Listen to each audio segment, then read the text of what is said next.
Oke, senang ketemu dengan saudara lagi di tempat ini 2 minggu sebelum Natal gitu. Ini suasananya udah suasana Natal banget sebenarnya. Dan tema besar kita excellent. Jadi kita akan membahas mengenai tema ini, mengenai tema excellent. Dan ayat pokok kita sebetulnya adalah ayat yang pernah dibahas oleh Pastor Arif beberapa waktu sebelumnya itu juga membahas mengenai masalah yang sama, mengenai masalah excellent gitu ya. Jadi kalau andai kata saudara masih ingat ya ini refresh lah gitu ya, refresh dari khotbah Pastor Arif beberapa waktu sebelumnya mengenai masalah excellent, tapi mungkin kita bisa ngedapetin sudut pandang yang agak sedikit berbeda dari apa yang telah disampaikan beberapa waktu yang lalu. Gitu. Mari kita buka ayatnya itu ada di 1 Raja-Raja 10 ayat yang pertama sampai dengan ayat yang ke-7. 1 Raja-Raja 10 ayat yang pertama sampai dengan ayatnya yang ke-7. Saya akan bacakan untuk saudara. Ya, seharusnya udah di depan ya. Ketika Ratu Negeri Sheba mendengar kabar tentang Salomo berhubung dengan nama Tuhan. Ini menarik nih. Maka datanglah ia hendak mengujinya dengan teka-teki. Ia datang ke Yerusalem dengan pasukan pengiring yang sangat besar, dengan unta-unta yang membawa rempah-rempah sangat banyak, emas dan batu permata yang mahal-mahal. Setelah ia sampai kepada Salomo, dikatakannya segala yang ada dalam hatinya kepadanya. Dan Salomo menjawab segala pertanyaan ratu itu. Bagi raja, tidak ada yang tersembunyi yang tidak dapat dijawabnya untuk ratu itu. Ketika Ratu Negeri Sheba melihat segala hikmat Salomo dan rumah yang telah didirikannya, makanan di mejanya, cara duduk pegawai-pegawainya, cara pelayan-pelayan yang melayani, dan berpakaian, minumannya, dan korban bakaran yang biasa dipersembahkannya di rumah Tuhan, maka tercenganglah ratu itu. Dan ia berkata kepada raja, benar juga kabar yang kudengar di negeriku tentang engkau dan tentang hikmatmu. Tetapi aku tidak percaya perkataan-perkataan itu sampai aku datang dan melihatnya dengan mataku sendiri. Sungguh, setengahnya pun belum diberitahukan kepadaku dalam hal hikmat dan kemakmuran, engkau melebihi kabar yang ku dengar. Ya ini kisah yang saya yakin saudara pernah beberapa kali mendengar ini, apalagi kalau andai kata saudara dari lahir seorang Kristen. Gitu ya, ini adalah kisah yang umum gitu ya, kisah yang pernah diajarkan di sekolah minggu sebagai salah satu pelajaran, dan kita akan belajar mengenai masalah excellence. Dan bagaimana tadi saya bilang, ini kisahnya juga pernah disampaikan oleh Pastor Arif juga nih, sebagai bahan juga dengan tema yang sama, yaitu kita ngomongin soal excellence. Oke, ini tapi kita lihat ya, kita ada beberapa pelajaran yang mungkin bisa kita dapatkan dari sini. Yang pertama adalah excellent itu berarti menjadi jalan keluar.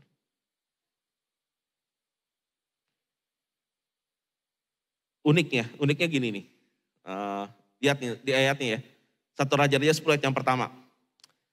Ketika Ratu Negeri Sheba mendengar kabar tentang Salomo berhubung dengan nama Tuhan, maka datanglah ia hendak mengujinya dengan teka-teki. Ini aneh nih ayatnya sebenarnya. Ratu Sheba mendengar tentang Salomo sehubungan dengan nama Tuhan, gitu kan dibilangnya ya. Jadi kedengaran tentang Salomo itu adalah satu hal yang berhubungan dengan nama Tuhan. Tetapi yang jadi pertanyaan adalah ketika seseorang mendengar tentang nama Tuhan, dalam kehidupan Salomo, ketika Ratu Sheba mendengar tentang nama Tuhan dalam kehidupan Salomo, yang jadi pertanyaan adalah cara ngujinya kenapa dengan teka-teki? Pernah kepikiran gak ya? Lucu juga kan ya? Ini saudara gini, saudara ngedengar misalnya si A gitu ya, si A ini tenar berhubungan dengan nama Tuhan, saya mau uji terus saudara bawa teka-teki. Ini teka-tekinya tapi bukan model teka-teki yang hewan apa yang paling kaya gitu ya. Nanyanya sih nggak kayak gitu, kelihatannya gitu ke Raja Salomo gitu. Tetapi teka-teki di sini adalah dalam kehidupan banyak orang, dan saya percaya dalam kehidupan kita juga mungkin begini. Banyak yang terjadi teka-teki. Sesuatu yang nggak bisa saudara jelasin. Yang membuat hati saudara itu bertanya-tanya gitu. Kenapa begini ya? Kenapa begitu ya? Yang mungkin mengganggu kehidupan saudara gitu, mengganggu tidur saudara. Dan percaya deh, teka-teki itu banyak di kehidupan banyak orang. Dan banyak orang bertanya-tanya, banyak orang itu bisa jadi susah tidur karena memang masalah teka-teki itu dalam hidup. Kenapa Tuhan mengizinkan hal ini terjadi dalam kehidupan saya? Kenapa kok begini, kenapa begitu, kenapa begini, kenapa begitu. Banyak loh pertanyaan kenapa begini, kenapa begitu. Dan itu jadi teka-teki gitu. Dalam kehidupan seseorang. Dan ketika Ratu Sheba mendengar bahwa ada orang yang dekat dengan Tuhan. Berhikmat. Ada sesuatu yang mendorong dalam hati untuk datang kepada orang itu dan bilang kepada orang itu, ngomong kepada orang itu sesuatu yang ada dalam hatinya. Itu dibilang juga di dia itu ya. Ketika dia sampai ke hadapan Salomo, dia curahin semua. Apa yang ada dalam hatinya. Pertanyaan-pertanyaan yang muncul di dalam hatinya. Dan tahukah saudara bahwa seorang yang excellent itu sebenarnya adalah orang yang dicari orang untuk menjawab pertanyaan-pertanyaan. Kalau saudara excellent, kalau kita excellent, kalau gereja ini excellent, maka orang yang datang kemari adalah orang-orang yang mencari jawaban.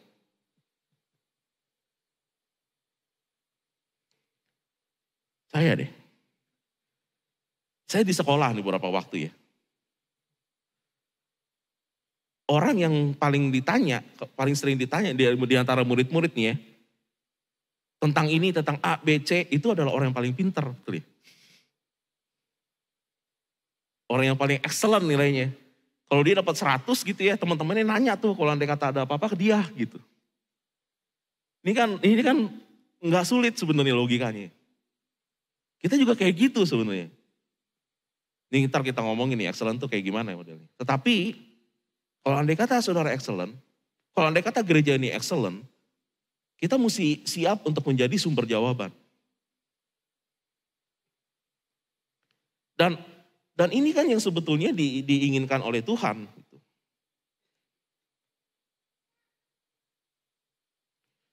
Dan Salomo menjawab gini, di 1 Raja 10, 1-3 nih bahasa Indonesia sehari-hari nih. Ratu negeri Sheba mendengar tentang kemasyhuran Salomo, maka ia datang ke Yerusalem untuk menguji Salomo dengan pertanyaan yang sulit-sulit. Ia datang disertai dengan sejumlah besar pengini dan utasarat bermuatan rempah, batu permata, banyak sekali emas. Pada waktu bertemu dengan Salomo, ratu itu mengajukan segala macam pertanyaan yang dapat dipikirkannya. Semua pertanyaan itu dapat dijawab Salomo, tidak ada satupun yang terlalu sukar baginya. Dan menjawab pertanyaan ini ya sebetulnya Tuhan Yesus ngomong kepada kita semua. Dalam Matius 5 ayat 13-14 tentang engkau adalah garam dunia. Tuhan kan ngomong kayak begini. Nih saya pakai versi The Message. Let me tell you why you are here. You're here to be salt seasoning that brings out the God flavors of this earth. Mudah-mudahan ngomongnya benar nih. Ini sok Inggris. Izinkan saya untuk memberitahu, ini terjemahan kira-kira terjemahan Indonesianya. Izinkan saya untuk memberitahu kamu kenapa kamu ada di sini. Kamu ada di sini untuk menjadi garam yang mengeluarkan rasanya Tuhan ke dunia ini. Keren gak sih kalimatnya?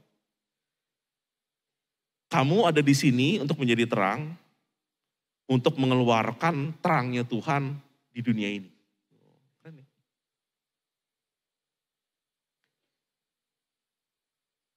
Kita itu diciptakan untuk menjadi jawaban, bukan jadi pertanyaan. Sayangnya, ya gak? Banyak dari antara orang Kristen justru bukan jadi jawaban, tapi jadi pertanyaan.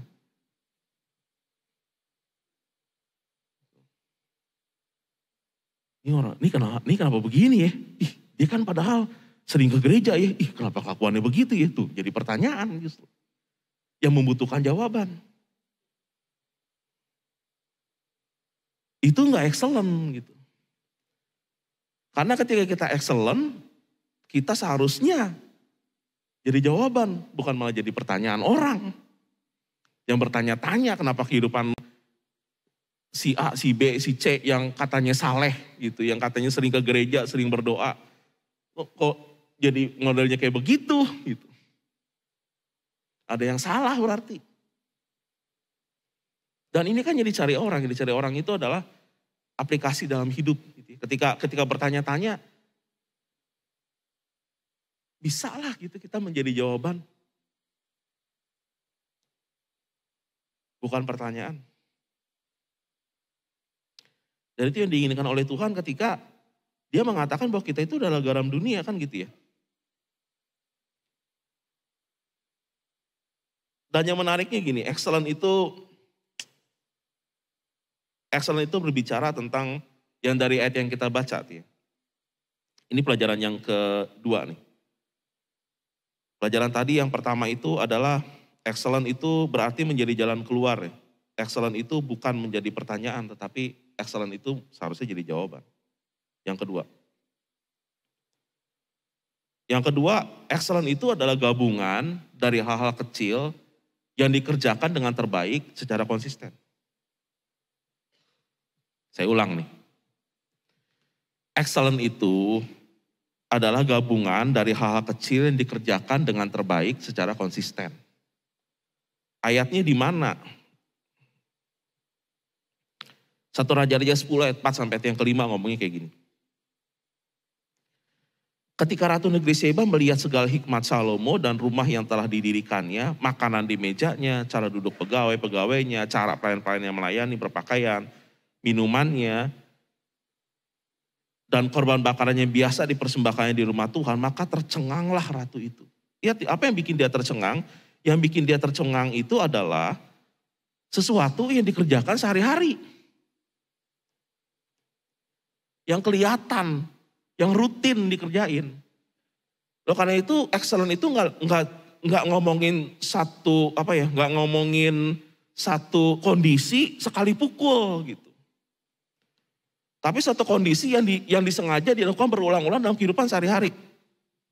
Nih saya lupa nih siapa yang ngomong nih ya. Tapi saya pernah dengar omongan kayak begini, practice makes perfect gitu ya.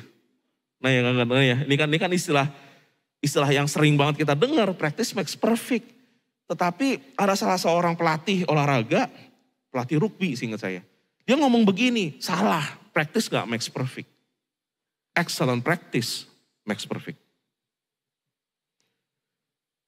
Karena kalau di dunia olahraga, latihan kamu salah, hasilnya gak benar. Jadi gak cuma sekedar latihan makes perfect loh ya. Tetapi latihan yang excellent itu yang makes perfect. Artinya apa sih sebenarnya? Sesuatu yang rutin yang dilakukan berulang-ulang dengan perfect itu akan menimbulkan excellent. Dan itu bukan satu hal yang kita ngebayanginnya excellent itu wah gimana banget ya. Tapi sebetulnya excellent itu seringkali dimulai dari hal yang sederhana kok, bukan hal yang rumit. Dimulai dari melakukan yang terbaik dari kehidupan sehari-hari yang biasa kita lakukan. Bukan satu hal yang kelihatannya jauh di awang-awang gitu. Tetapi dari cara berpakaian, dari cara duduk, kalau andai kata Ratu Seba tuh yang ngeliatnya ya. Dia ngeliat satu hal yang memang terjadi, dia lihat itu dalam praktek nyata yang kelihatan gitu. Jadi dia bilang bahwa Salomo itu ternyata bukan cuma masalah hikmatnya, tetapi excellent-nya juga terjadi dalam kehidupan sehari-hari. Ya memang karena itulah yang terjadi harusnya. Ketika kita ngomongin excellent, maka kehidupan sehari-hari kita sebetulnya dilakukan berulang-ulang. Jadi excellent itu bukan ngomongin soal masalah satu kondisi tertentu. Tetapi excellent itu ada lagi ngomongin soal sesuatu yang sifatnya itu habit, kebiasaan. Yang jadi pertanyaan kan begini, apakah kita sebetulnya sedang melakukan yang terbaik dalam kehidupan kita yang kita bisa dalam kehidupan kita sehari-hari? Itu jadi pertanyaan. Karena kalau andai kata kita nggak ngebangun satu kondisi habit, kebiasaan untuk memberikan yang terbaik, maka excellent itu nggak akan pernah nyampe. Karena kita nggak pernah excellent practice makes perfect.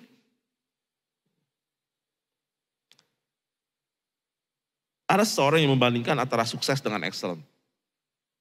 Dikatakan begini, sukses itu berarti menjadi yang terbaik. Excellent berarti melakukan yang terbaik yang kita bisa. Sukses bagi banyak orang berarti menjadi lebih baik dari orang lain. Excellent berarti menjadi lebih baik daripada kita kemarin.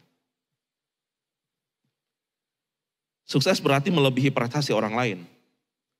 Excellent berarti mencocokkan latihan diri kita sesuai dengan potensinya kita.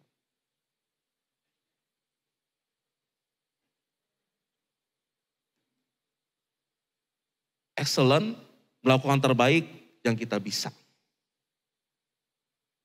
Bukan menjadi yang terbaik, tapi melakukan terbaik yang kita bisa. Yang pertanyaannya kan, apakah kita melakukan terbaik yang kita bisa dalam kehidupan sehari-hari, dalam praktek sehari-hari. Kalau ibu-ibu, apakah ibu-ibu nyuci, nyetrika yang terbaik? Gitu. Memasak, berusaha melakukan yang terbaik yang kita bisa. Ini menarik kan ya, menariknya kan jadi kayak begini ya kan ya. Yang jadi masalah gini, ini saya bahas juga bulan yang lalu ketika ngomongin soal masalah excellent juga di umum 3. Kalau ngomongin masalah yang terbaik, melakukan yang terbaik sesuai dengan yang kita bisa, maka standar kita akan menjadi sangat berbeda satu sama lain. Betul kan ya? Saya ambil contoh nih ya.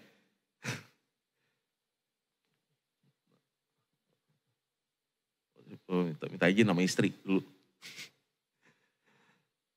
Kita ini standar kebersihan saya dengan standar kebersihan istri saya beda banget. Kerapihannya juga beda banget. Yang terbaik yang saya bisa itu mungkin setengah terbaiknya yang dia bisa. Karena kita beda-beda. Tapi contoh gini, ini simpel nih. Saya kemarin nutup horden. Nutup hordeng loh ya, nutup hordeng. Seberapa ini sih ribet sih nutup hordeng, saudara. Jadi yang penting kalau standar saya, yang penting tuh hordeng ketutup. Gitu kan ya. Nutup hordeng, ya gak susah kan. Tapi buat istri saya, yang dimaksud nutup hordeng adalah bukan cuma hordengnya ketutup. Tetapi yang bawahnya itu juga rapi.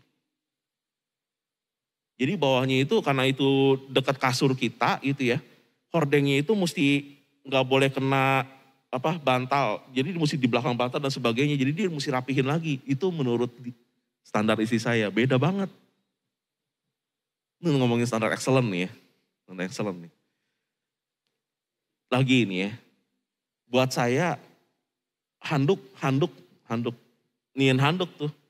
Buat saya itu yang penting handuknya itu kegantung di jemuran handuk. Buat saya asal kegantung cukup oke. Istri saya enggak. Ketika dia ngegantung handuk, depan dan belakangnya mesti sama rata.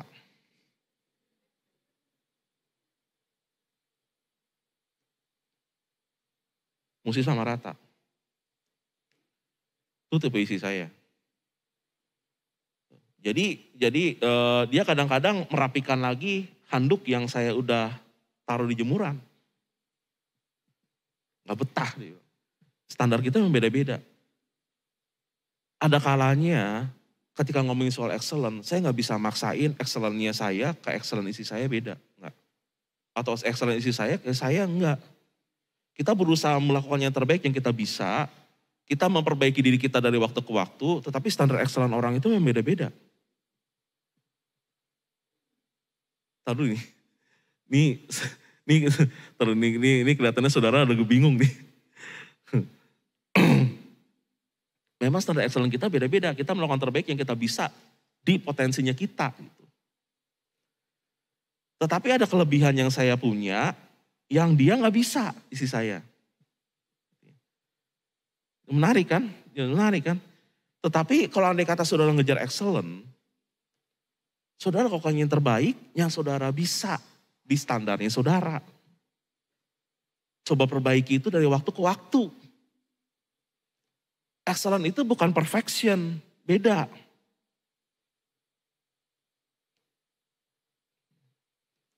Apakah saya berubah dari saya yang dulu? Saya dulu mah jabruk pisan sebelum saya nikah sama istri saya.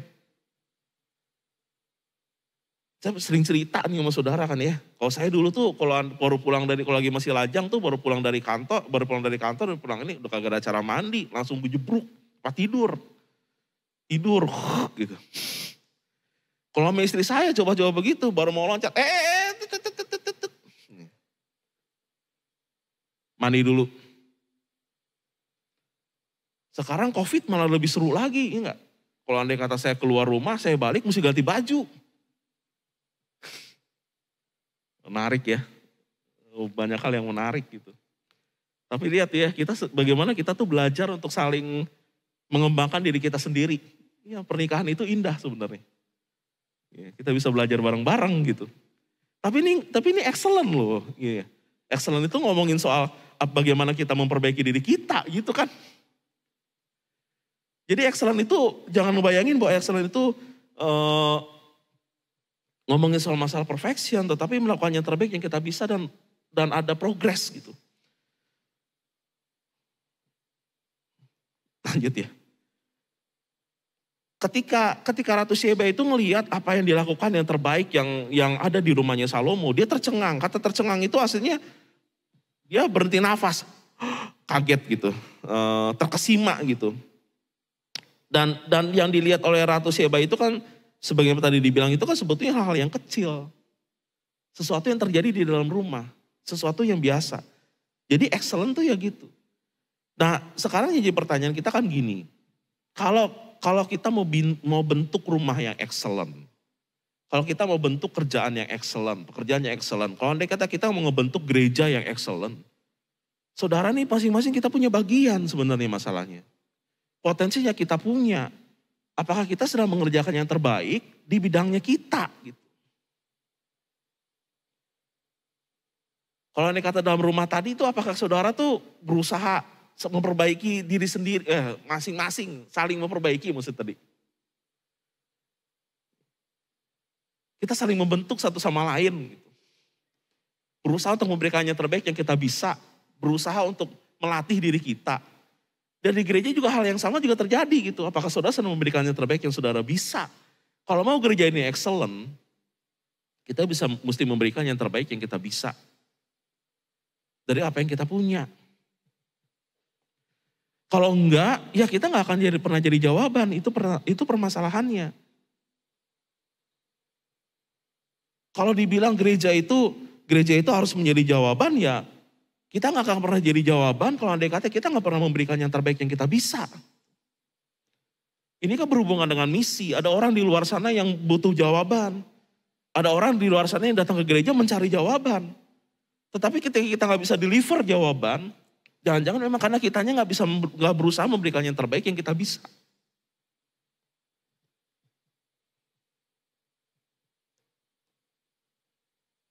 Ketika kitanya gagal untuk memberi jawaban, jangan-jangan memang karena kita nggak pernah melatih untuk melakukan yang terbaik yang kita bisa.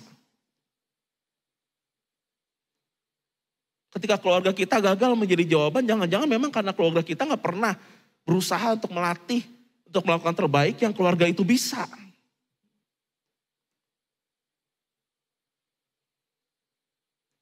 Dan itu membuat saya sedih sih sebenarnya. Terutama kalau ngomongin soal masalah gereja. Apa kita tuh menjadi jawaban gitu. Kalau andai kata kita menjadi jawaban, orang akan datang lagi. Karena kita berpengaruh kepada kehidupan mereka. Tapi kalau andai kata kita gagal menjadi jawaban, saya nggak menemukan jawaban di situ. Mereka akan pergi.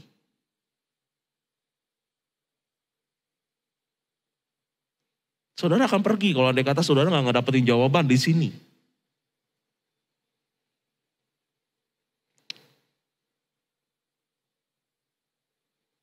Jadi excellent itu isn't necessarily bahasa Inggris saya.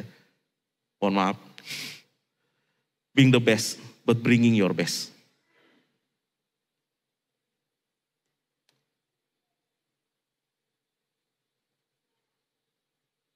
Oke. Saya lagi merhatiin, ngomong-ngomong nih timer di mana ya? Takut kebablasan saya. Yang ketiga, excellence is never an accident, it's by design. Jadi excellent itu nggak pernah kecelakaan, itu didesain, gitu ya. Karena tadi kita ngomongin soal masalah latihan. Dan 1 Raja 10:4-5 dibilang, ketika Ratu Negeri Seba melihat segala hikmat Salomo, rumah yang telah didirikannya, makan di mejanya, cara duduk pegawai-pegawainya, cara pelayan-pelayannya melayani. Jadi ada yang unik yang dilakukan Salomo memang. Dia melakukan sesuatu itu dengan cara yang memang excellent, berusaha melakukan yang terbaik. Dan melakukan sesuatu dengan cara yang berbeda memang dapat menghasilkan hasil yang berbeda, gitu ya. Ini bisa jadi juga jenis excellent yang coba bisa jadi ketika kita mentok, Tuhan itu ingin kita untuk melihatnya dari satu perspektif yang berbeda. Ini boleh seputar videonya? Ada satu video yang saya dapetin, saya lupa nih, saya dapetin di mana. Boleh putar videonya nggak?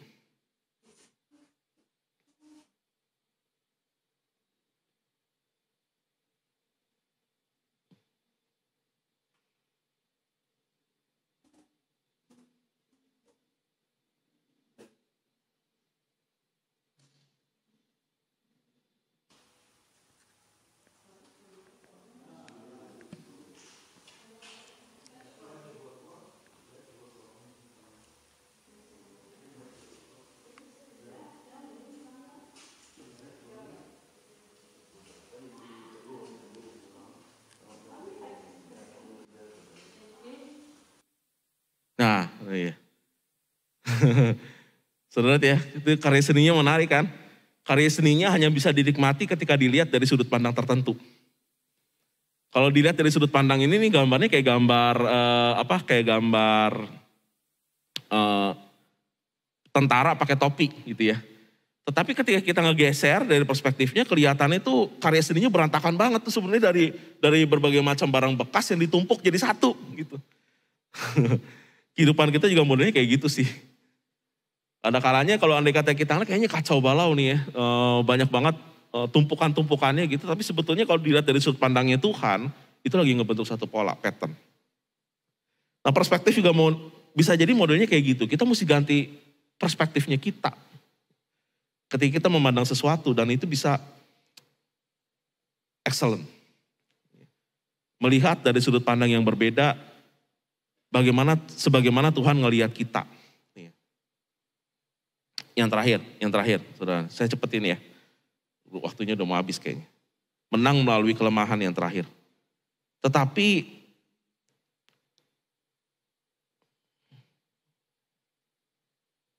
Satu Raja-Raja pasal yang 10 ayat 6 sampai dengan ayat yang ke-7 mengatakan begini. Dan ia berkata kepada raja, benar juga kabar yang kudengar di negeriku tentang engkau dan tentang hikmatmu, tetapi aku tidak percaya perkataan-perkataan itu sampai aku datang dan melihatnya dengan mataku sendiri. Sungguh setengahnya pun belum diberitahukan kepadaku. Dalam hal hikmat dan kemakmuran engkau melebihi kabar yang kudengar. Ketika Ratu Sheba itu datang, dia mengakui bahwa Raja Salomo itu berhikmat luar biasa. Tetapi dulu pada waktu dia menjadi raja, Salomo gak seperti itu. Flashback balik ketika dia menjadi raja bangsa Israel, doanya dia adalah seperti ini. 1 Raja-Raja 3 ayat 7 sampai 9 dia ngomong begini. Maka sekarang ya Tuhan Allahku, engkaulah yang mengangkat hambamu ini menjadi raja, menggantikan Daud ayahku sekalipun aku masih sangat muda dan belum berpengalaman. Demikianlah hambamu ini berada di tengah-tengah umatmu yang kau pilih, suatu umat yang besar yang tidak terhitung dan tidak terkira banyaknya. Maka berikanlah kepada hambamu ini hati yang faham, menimbang perkara untuk menghakimi umatmu dengan dapat membedakan antara yang baik dan yang jahat. Sebab siapakah yang sanggup menghakimi umatmu yang besar ini? Pada waktu awal, dia gak berhikmat. Dia minta hikmat dari Tuhan. Dia gak excellent. Dia itu yang dilihat Ratu Sheba itu produk akhir. Gitu. Tapi lagi awal, lagi ketika dia pertama kali memegang jabatan raja, satu hal yang diminta sama Tuhan, Tuhan beri saya hikmat. Dari hikmat itu menghasilkan satu excellent gitu. Gitu juga harusnya yang terjadi dalam kehidupan kita. Yang harus, kalau andai kata kita mau jadi excellent, Ada satu hal yang harus kita lakukan. Dan saat ini kita mau belajar dari satu tokoh. Di Alkitab juga, tokoh Natal. Iya nih 2 minggu sebelum Natal kalau gak ada kisah Natal kayaknya gak seru gitu ya. Jadi saya sisipin deh ya, satu kisah Natal. Lukas 2 ayat 25, 25 sampai 25, 25 sampai 26 dan 36 sampai 37. Ada 2 tokoh di dalam Alkitab yang bernama Simeon dan Hana. Ini kisah Natal dan jujur ya, ini tokoh gak muncul di postcardnya Natal, jarang banget. Ini tokoh yang jarang disebut-sebut juga dalam kisah Natal, kita jarang ngelihat fotonya. Tetapi ini 2 tokoh ini menarik sebenarnya. Adalah di Yerusalem seorang bernama Simeon, ia seorang yang benar dan saleh yang menantikan penghiburan bagi Israel, Roh Kudus ada di atasnya. Dan kepadanya telah dinyatakan oleh Roh Kudus bahwa ia tidak akan mati sebelum ia melihat Mesias, yaitu dia yang diurapi Tuhan. Lagi pula di situ ada Hana, seorang nabi perempuan, anak Fanuel dari suku Asyer. Ia sudah sangat lanjut umurnya. Sudah kawin, ia hidup 7 tahun lamanya bersama suaminya. Dan sekarang ia janda dan berumur 84 tahun. Ia tidak pernah meninggalkan bait Allah, siang dan malam beribadah.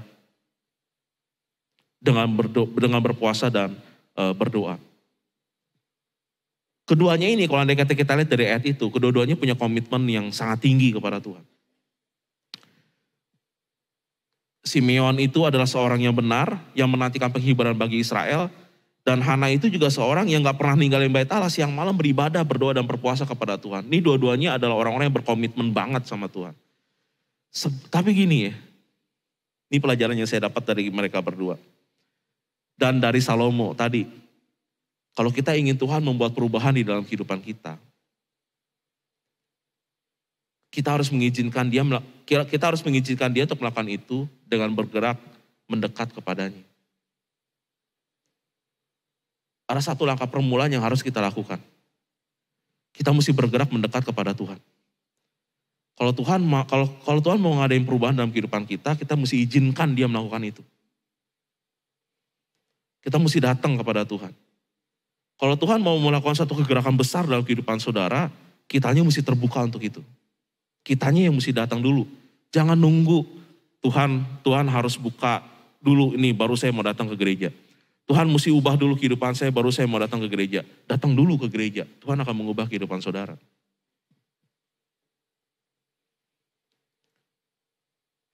Dan ini pernah saya sampaikan juga nih. Tapi ini kisah yang selalu saya ingat banget nih. Beberapa waktu yang lalu, udah cukup lama, 20 tahun yang lalu kali ya. Saya pernah datang ke satu jemaat gitu ya, tiba-tiba pas lagi saya datang dia berantem sama suaminya.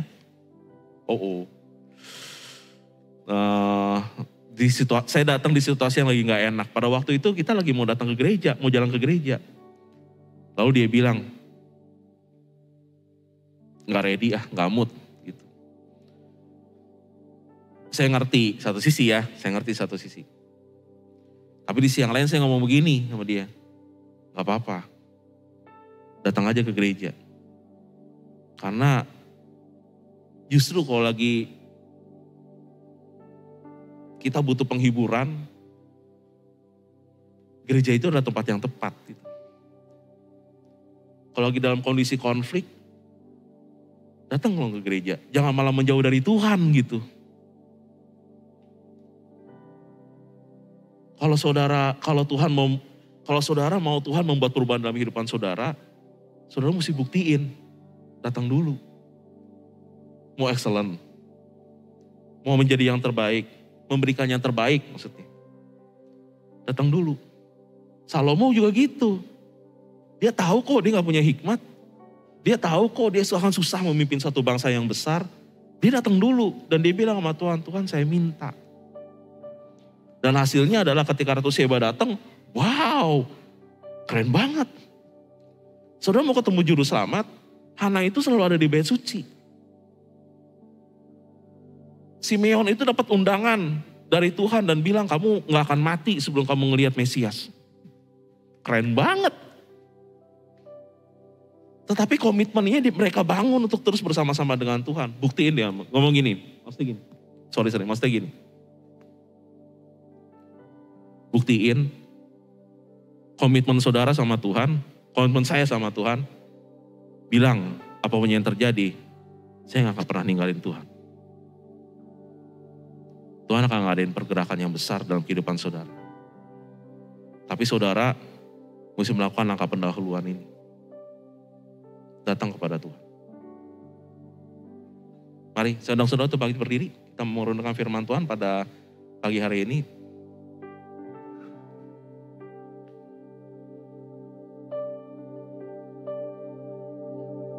Oke, mari kita tundukkan kepala kita dan mari kita koreksi ke dalam kehidupan kita. Kita merenungkan sama-sama kehidupan kita.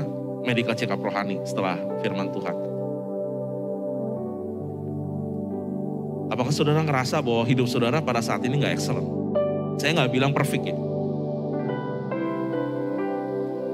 Tapi memang saudara lagi tidak dalam kondisi memberikan yang terbaik yang saudara bisa.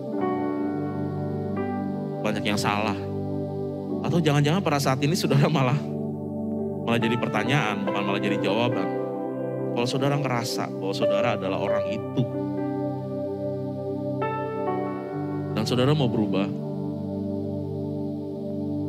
Langkah pertamanya harus datang ke Tuhan. Gak bisa yang lain.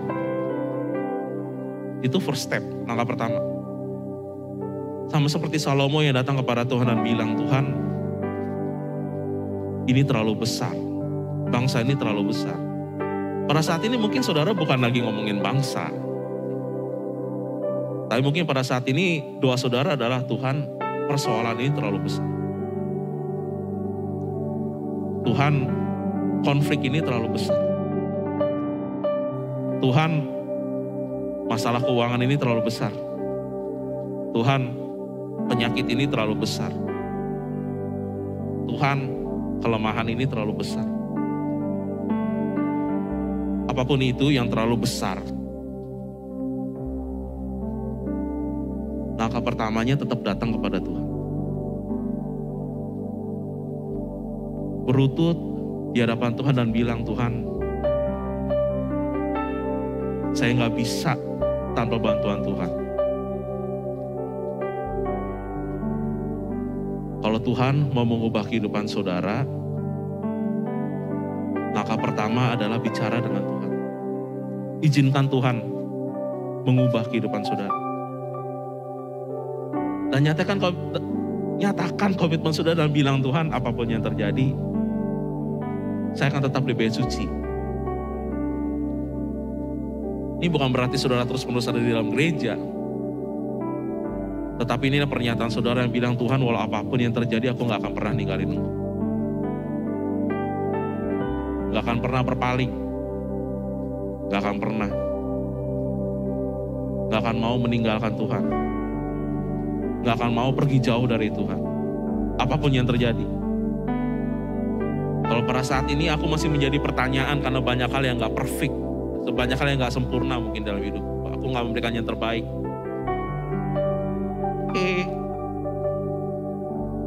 Tapi datang kepada Tuhan dan bilang sama Tuhan, Tuhan, saya mau hidupku diubahkan dari hari ke hari. Inilah aku, berkomitmen kepadamu. Angkat tangan saudara kalau andai kata saudara mau untuk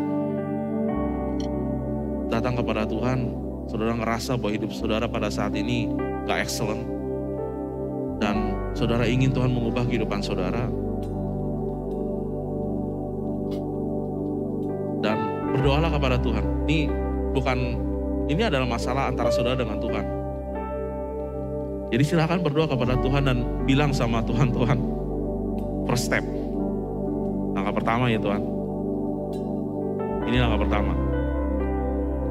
Saya mengakui bahwa ini terlalu gede buat saya sendiri. Saya gak bisa. Langkah pertama saya gak bisa handle ini sendiri. Saya butuh Tuhan. Saya butuh Engkau. Ngomong sama Tuhan. Saya butuh hikmat-Mu. Butuh jalan keluar daripada Tuhan.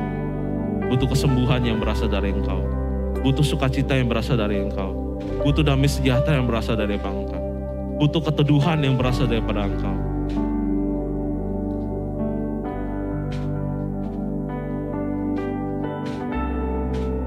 Bapa Surgawi, Engkau lihat tangan-tangan yang terangkat.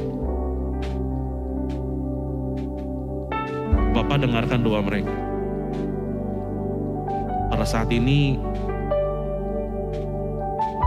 mereka sedang mengatakan bahwa mereka nggak bisa jalan sendiri. Mereka nggak excellent. Tapi mereka mau berubah. Kami mau berubah. Kami mau dibentuk. Bapa Surga, inilah kami. Walaupun pada saat ini kondisi kami nggak excellent, tapi kami ada dalam rumah-Mu. Karena kami mau nunjukin bahwa kami adalah orang yang mencinta dan mengasihi Engkau. Kami nggak mau ninggalin Engkau. Kami nggak mau pergi dari hadirat. Dan kami tahu satu hal. Kami akan bawa pulang berkat. Kami akan bawa pulang kesembuhan. Kami akan bawa pulang sukacita. Kami akan bawa pulang damai sejahtera. Kami akan bawa pulang ketenangan yang berasal daripada Tuhan. Kami akan bawa pulang segala sesuatu yang baik yang berasal daripada Tuhan. Yang terlebih lagi, kami akan membawa pulang kehadiran-Mu dalam kehidupan kami.